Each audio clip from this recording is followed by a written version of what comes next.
Good morning students. आज हम topic start करेंगे स्टोरेज क्लासेस। हम जो वेरिएबल्स डिक्लेयर करते हैं तो उन वेरिएबल का लाइफ टाइम कितना होता है और उनकी वैल्यू हम कहाँ कहाँ एक्सेस कर सकते हैं, तो उस फीचर को हम बोलते हैं स्टोरेज क्लासेस। यानी स्टोरेज क्लासेस जो स्पेसिफायर होते हैं हमारे, वो बताते हैं कि हमारा वेरिएबल कहाँ कहाँ एक्सेस होगा और उसका लाइफ टाइम क्या होगा।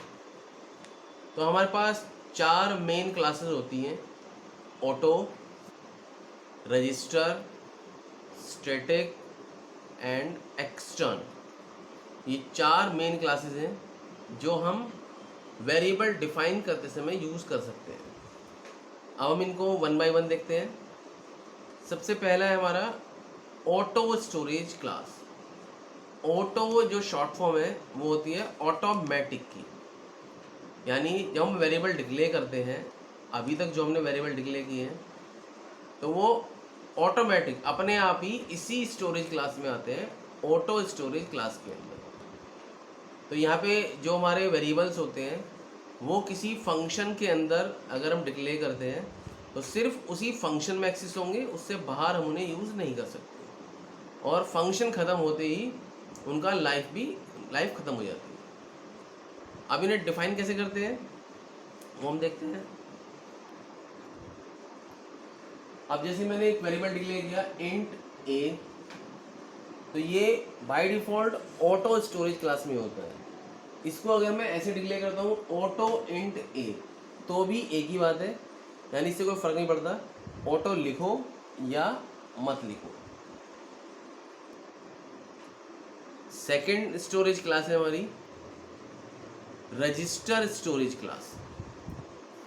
हमने पढ़ा था जो वेरिएबल होते हैं, variable is a name given to memory location, जो होती है हमारी रैम। यानी रैम की लोकेशन का एक नाम होते हैं वेरिएबल्स। तो जो हमारी वैल्यू स्टोर होती है वो रैम के अंदर होती है। अब अगर हम अपनी वैल्यू को रैम की बजाय रजिस्टर में स्टोर करना चाहते हैं, रजिस्टर क्या होता है? सीपीयू का एक पार्ट होता है। जब हमने सीपीयू पढ़ा था उसमें देखा था कि तीन पार्ट होते हैं, एएलयू, सीयू एंड रजिस्टर।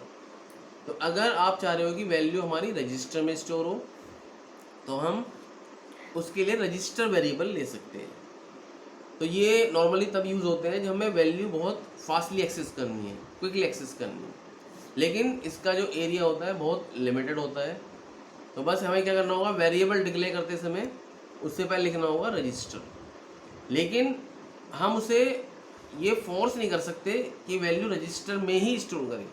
वो डिपेंड करता है रजिस्टर के एरिया के ऊपर। अगर वो खाली है तो वैल्यू वहाँ स्टोर करेगा, वरना फिर वो रैम के अंदर ही करेगा। सेकंड होती है हमारी रजिस्टर। थर्ड हमारा स्टोरेज क्लास है स्टैटिक। अब देखते हैं हम स्टैटिक के बारे में।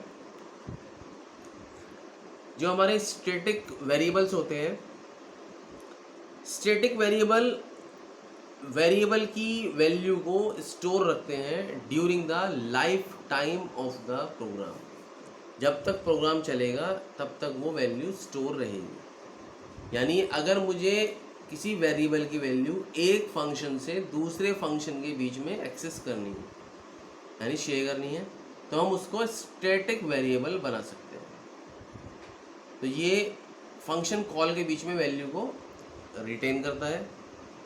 फोर्थ आता है हमारा एक्सटर्न स्टोरेज क्लास। एक्सटर्न जो है शॉर्ट फॉर्म है, ये होती है एक्सटर्नल की, यानी बाहरी। तो अगर हमें दो अलग अलग प्रोग्राम फाइल्स के बीच में वैल्यू को शेयर करना है, वेरिएबल्स को शेयर करना है, तो हम उसके लिए यूज़ करते हैं एक्सटर्न स्टोरेज क्लास। तो यहाँ दो या ज़्यादा फाइलें हो सकती हैं।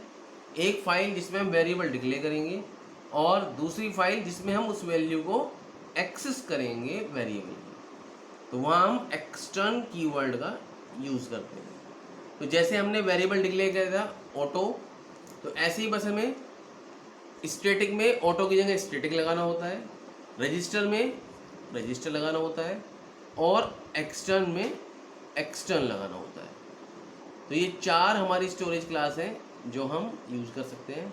ये टॉपिक लॉन्ग क्वेश्चन के लिए बहुत इंपॉर्टेंट है, तो थ्योरेटिकल में ये काफ़ी आता है। Thank you, have a nice day.